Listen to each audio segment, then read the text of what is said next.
Ryan's office revenge. The ransom demand was $15 million. The hackers had encrypted everything: customer records, financial systems, even the backup servers. My former CEO was on the phone, voice shaking. "Roger, we need you back immediately." 3 days earlier, those same executives told me my cybersecurity methods were legacy thinking. Funny how legacy thinking suddenly became essential when their modern security failed catastrophically. But I'm getting ahead of myself. Let me back up and tell you how a 54-year-old cybersecurity engineer became the most expensive lesson his company ever learned just by walking away when they decided experience didn't matter anymore. My name is Roger Mitchell. I've spent the last 18 years keeping digital wolves away from corporate doors. Before that, I did the same thing for the Air Force, protecting classified networks from foreign adversaries who never slept and never gave up. I learned early that security isn't about the fanciest tools or the latest buzzwords. It's about understanding how systems really work, what can go wrong, and building defenses that hold when everything else falls apart. I joined Cybercore Industries right after my military discharge in 2006. Back then, it was a mid-sized company that provided network security for regional businesses. Nothing glamorous, but steady work protecting payroll systems, customer databases, and the kind of infrastructure that keeps the lights on. The founders understood that downtime meant lost money, and lost data meant lost trust. They paid me fairly to make sure neither happened. For 18 years, I built their security architecture from the ground up. Every firewall rule, every access control, every monitoring protocol that kept their clients safe. I documented everything in detailed runbooks, trained junior engineers on proper incident response, and created security procedures that turned potential disasters into minor inconveniences. When new threats emerged, I adapted our defenses. When regulations changed, I ensured compliance. When executives asked if we were secure, I could point to metrics that proved it. The company grew steadily under my watch. Regional clients became national accounts. Mid-size contracts became enterprise deals. Revenue climbed from $50 million to over $300 million annually. Along the way, the original founders retired wealthy and sold to Tech Global Consortium, a larger technology holding company. New ownership meant new leadership. And those leaders had very different ideas about what made a security program valuable. The new CEO, Brad Coleman, came from a Silicon Valley background where disruption was the highest virtue and traditional approaches were obstacles to innovation. He brought in fresh executive blood, including a chief security officer named Justin Walsh. Justin was 26 years old, Stanford MBA with a cybersecurity bootcamp certificate, and exactly zero experience managing an actual security breach. But he had impressive slides about AI-driven security and automated threat response that made the board feel cutting edge. Within 6 months of Justin's arrival, he started questioning every protocol I'd built over nearly 2 decades. Why did we need manual monitoring when machine learning algorithms could detect threats faster? Why maintain separate access controls for legacy systems when single sign-on was more user-friendly? Why keep detailed documentation when automated tools could figure out system dependencies on the fly? Why employ a full incident response team when smart software could handle most security events automatically? I tried explaining that cybersecurity isn't just about detection speed or user convenience. It's about understanding attack vectors that algorithms miss, maintaining redundant controls when primary systems fail, and having experienced human judgment available when automated responses make situations worse. I showed him incident reports from other companies where over-reliance on automation had turned minor intrusions into major data breaches. I walked him through our legacy client management systems, explaining why they needed specialized monitoring that standard AI tools couldn't provide. Justin's response was always the same polite dismissal. "That's legacy thinking, Roger. Modern security is about embracing new technologies and methodologies, not clinging to outdated approaches that don't scale with our growth trajectory." The breaking point came during our annual security review in March. Brad and the entire executive team gathered to assess our cybersecurity posture and budget allocation for the coming fiscal year. I presented my usual comprehensive report: threat landscape analysis, vulnerability assessments, incident response metrics, and detailed recommendations backed by 18 years of protecting the company. Everything was supported by data, documentation, and real-world examples of why each security measure existed. Then Justin presented his security modernization initiative. The presentation was polished and impressive, full of sleek slides, AI-powered dashboards, and budget projections that made the CFO smile. His proposal fundamentally restructured our entire security approach. Eliminate manual oversight protocols, consolidate access controls across all systems, reduce our incident response team from 5 experienced engineers to 2 security analysts who would primarily manage automated detection systems and redirect budget from legacy monitoring to next-generation threat intelligence platforms. The traditional approach worked fine when we were a smaller regional company, Justin explained to the room with practiced confidence. But we're operating at enterprise scale now. We need security architecture that grows with our business, not methods that require constant human intervention and create operational bottlenecks. Brad nodded approvingly. Alex Parker, the CFO, was clearly pleased with the proposed budget reductions. Other executives asked about implementation timelines and cost projections. The room buzzed with enthusiasm for modernization and efficiency gains. Nobody asked what happened if the automated systems failed during an actual attack. Nobody questioned what would happen when sophisticated attackers used social engineering tactics that bypassed algorithmic detection. Nobody wondered who would maintain institutional knowledge about our legacy client systems that still processed millions of dollars in daily transactions. I raised my hand during the Q&A session.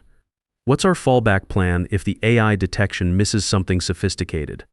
What happens when attackers use social engineering that bypasses automated controls? Who maintains institutional knowledge about our legacy systems that still handle critical client data processing? The room went uncomfortably quiet. Justin smiled with the kind of condescending patience reserved for people who just don't get it. Roger, I understand that change can be uncomfortable, especially for professionals who've built their careers around older methodologies. But we can't let fear of new technology prevent us from modernizing our security posture. These AI systems are designed by teams of experts who understand current threat landscapes better than any individual engineer, no matter how experienced. I've been protecting networks since before these experts graduated from college, I said, keeping my voice level. I've seen what happens when companies trust automation over human judgment. Sometimes the most sophisticated attacks are also the simplest ones, and algorithms miss patterns that experienced eyes catch immediately. Brad intervened before the discussion could escalate further. Roger, we genuinely appreciate your dedication and institutional knowledge, but Justin's absolutely right about the modernization imperative. We're implementing the new security framework starting next quarter, and I'm confident you'll adapt to the enhanced systems just fine. 3 months later, I found myself sitting in HR with Linda Foster, reviewing what they called my performance development plan. The company had quietly restructured the cybersecurity department, making me a senior analyst reporting to Justin instead of maintaining my previous role as department head. My salary was frozen pending what they termed successful transition to contemporary methodologies. The final insult was mandatory training on current security practices taught by consultants who were younger than my professional experience in the field. Roger, Linda said, sliding papers across the table with practiced corporate sympathy.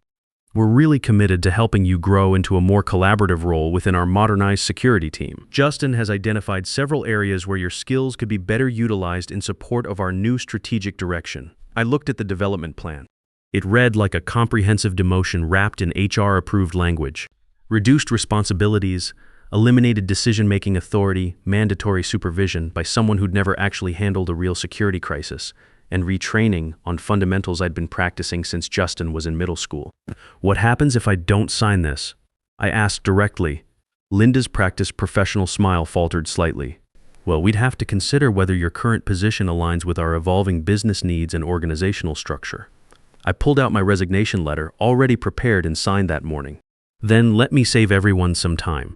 My position no longer aligns with your business needs, and your business no longer aligns with my professional standards.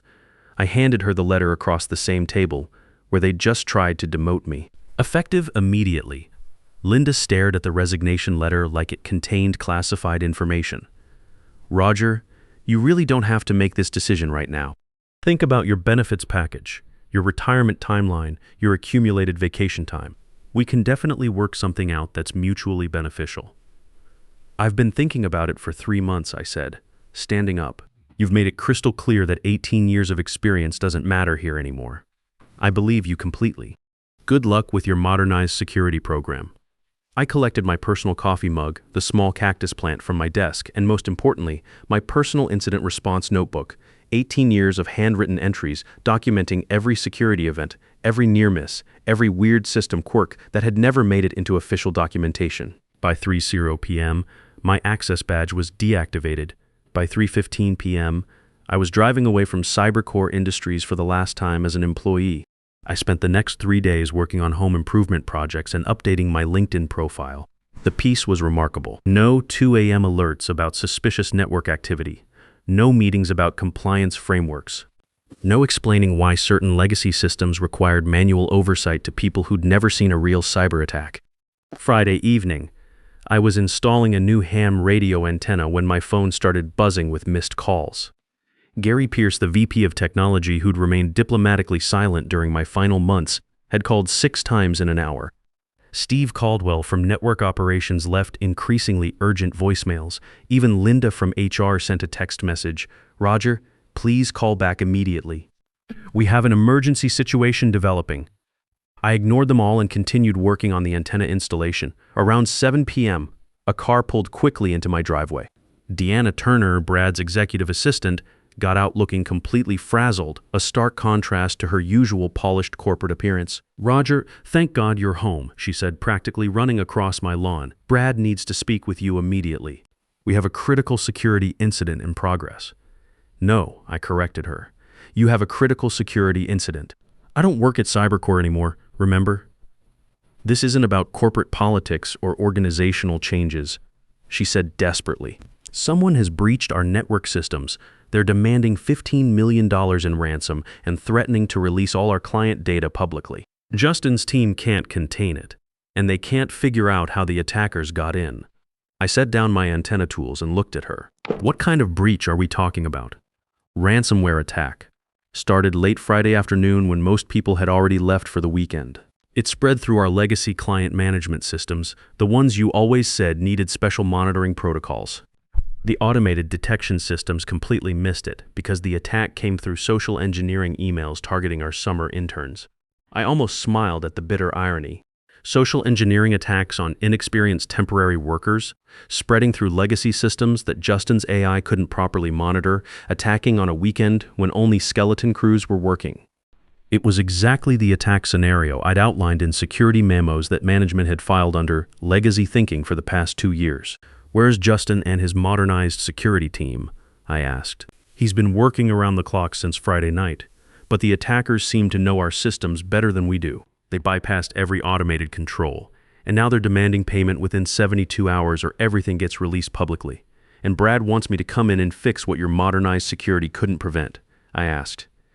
Diana nodded desperately. "He's authorized consultant rates. Whatever you normally charge for emergency response work, I don't have normal consultant rates," I said. "I've never needed them before. I was a salaried employee until 3 days ago. By Monday morning, the full scope of the breach was becoming clear, and it was worse than anyone had initially realized. The attackers had gained access to customer records for 3.2 million accounts, including social security numbers, credit card information, banking details, and personal financial data. They'd systematically encrypted critical business systems and backup servers, then demanded $15 million within 72 hours or everything would be released publicly on the dark web. The FBI cybercrime unit was already involved and had agents on site. State attorneys general from 6 different states were launching parallel investigations. Cybercore's stock price had dropped 38% in pre-market trading as news of the breach spread. Class action law firms were already filing lawsuits on behalf of affected customers, and the company's legal department was in full crisis mode. Brad called my personal number at 8:30 a.m. His voice was strained and exhausted. "Roger, I know things didn't end well between us last week, but we desperately need your help. This attack is exactly the kind of scenario you always warned us about. Name your price for emergency consultation." "It's not about money, Brad," I said. "It's about the fact that you had 18 years of institutional knowledge protecting your systems, and you actively decided it wasn't worth keeping. We made serious mistakes in how we handled the transition," he admitted. "We should have listened more carefully to your concerns about the modernization timeline and methodology. You didn't make mistakes," I corrected him. "You made deliberate choices. You chose to prioritize budget savings over security expertise. You chose to trust automation over experienced human judgment. You chose to dismiss institutional knowledge in favor of impressive credentials and modern buzzwords." There was a long pause before Brad responded. "What will it take to get you back, even temporarily?" I thought about it carefully. I'll consult on incident response at $500 per hour, minimum 40-hour commitment payable in advance. But I want to be absolutely clear about something. I won't be responsible for fixing fundamental problems that could have been prevented if you'd maintained the security architecture you already had. The next 48 hours were controlled chaos. Working closely with Steve Caldwell and the FBI cybercrime team, we methodically traced the attack vector back to exactly what I'd predicted in multiple security memos over the past 2 years. The breach had started with sophisticated social engineering emails targeting the summer intern program, college students with elevated network access under Justin's streamlined security model that eliminated what he'd called unnecessary access barriers. The attackers had spent nearly 3 weeks quietly mapping internal systems, identifying legacy vulnerabilities that automated monitoring couldn't detect, and establishing persistent backdoors in client management systems. Justin's AI-driven security platform had failed catastrophically at every critical decision point. The consolidated access controls made lateral movement trivially easy once attackers gained initial network access. The reduced monitoring team had missed obvious early warning signs that my manual oversight protocols would have caught within hours. The elimination of redundant security measures meant no backup detection systems activated when primary defenses failed. We managed to contain the breach and restore most critical systems from offline backup archives, but the damage to CyberCore was comprehensive and irreversible. The company faced $125 million in direct costs, ransom negotiation expenses, complete system recovery and rebuilding, legal fees for multiple lawsuits, and regulatory fines from state and federal agencies. The reputational damage was incalculable in an industry where trust is everything. Major enterprise clients began terminating their contracts within weeks. New business development stalled completely as prospects questioned the company's ability to protect their data. CyberCore's valuation collapsed as investors fled a company that had demonstrably failed at its core competency. Insurance companies disputed coverage claims, arguing that the breach was preventable based on ignored security recommendations. Within 6 months, the entire executive team had been forced out. Brad resigned under intense board pressure. Alex Parker, the CFO who'd been so enthusiastic about budget cuts, stepped down to pursue other opportunities. Justin quietly left for what was described as a strategic advisory role at a startup in the financial technology sector, completely different from cybersecurity. The board brought in crisis management consultants and hired an entirely new security leadership team, headed by someone with 25 years of hands-on incident response experience. They also implemented what they called institutional knowledge preservation protocols to ensure critical expertise could never again walk out the door with a single resignation. Carol Martinez, the board member who'd led the internal investigation into what went wrong, called me personally 6 months after the breach. "Roger, we owe you an apology that goes far beyond financial compensation. We've thoroughly reviewed your security recommendations from the past 3 years. And you'd specifically identified every single vulnerability the attackers exploited. You'd proposed detailed solutions for every failure point we experienced during the breach. We systematically ignored all of it because we thought we knew better." "I appreciate you saying that," I replied. "We're completely rebuilding our cybersecurity program from the ground up, and we want to do it properly this time. Would you consider serving as Chief Security Advisor to the board? We're implementing comprehensive new policies that prioritize institutional knowledge and hands-on experience over theoretical credentials.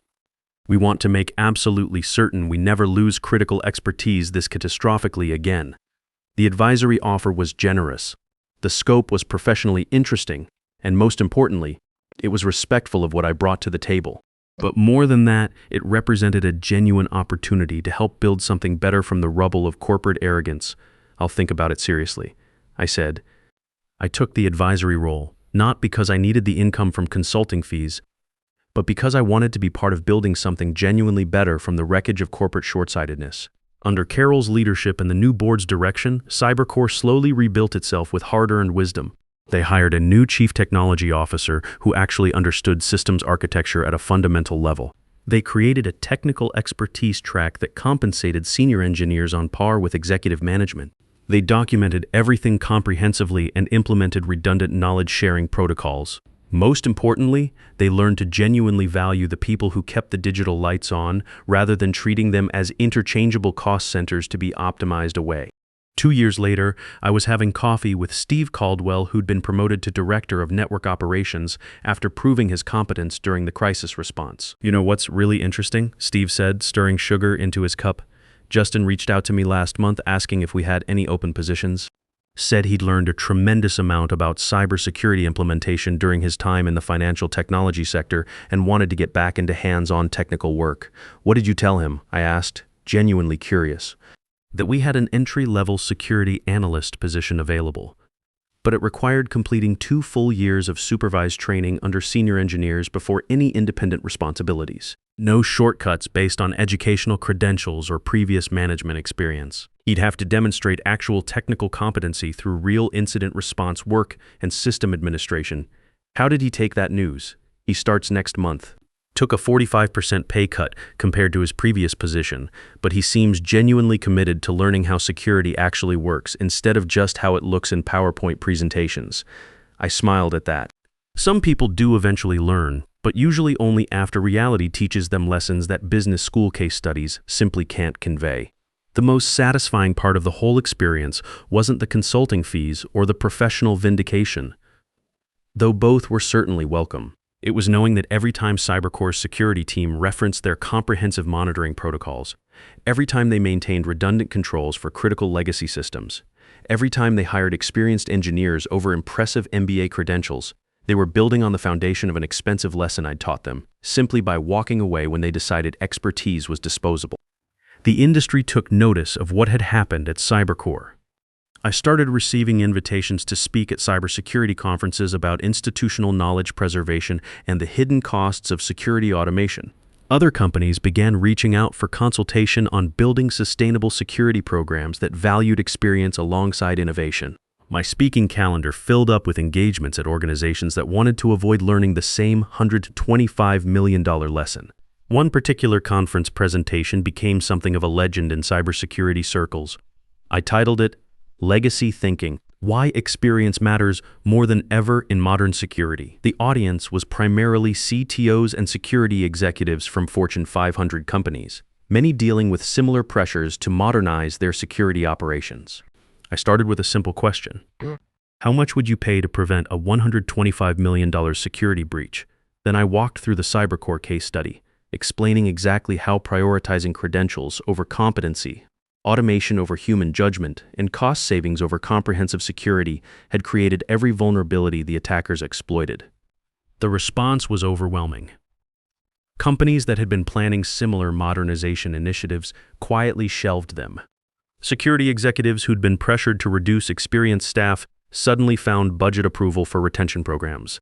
The presentation was shared widely in cybersecurity leadership circles and became required viewing for several corporate board audit committees. I also established a mentoring program for experienced cybersecurity professionals facing similar age discrimination and credential bias. Too many talented engineers were being pushed out of organizations that couldn't distinguish between outdated tools and invaluable expertise. The program connected these professionals with companies that had learned to value institutional knowledge, creating better outcomes for everyone involved. My personal financial situation improved dramatically as well. The consulting work, speaking engagements, and advisory roles provided income that far exceeded what I'd been earning as a salaried employee. More importantly, I was finally working with organizations that respected what I brought to the table, rather than treating my experience as an obstacle to progress. But perhaps the most rewarding aspect was the feedback from other security professionals who'd found themselves in similar situations.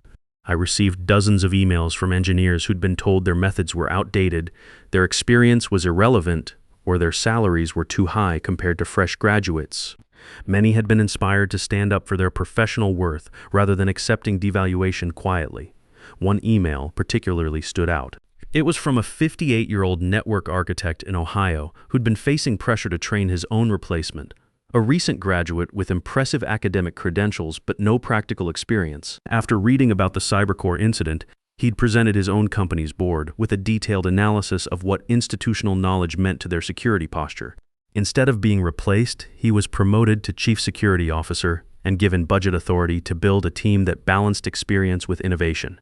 Sometimes the most powerful thing you can do is demonstrate what your knowledge was worth by letting people experience what happens when you take it away. Cybercore's executives wanted me to understand why my 18 years of experience didn't justify higher compensation than a recent graduate with the right degree. By the end of that first week after the breach, they understood perfectly why experience justifies premium compensation and genuine respect.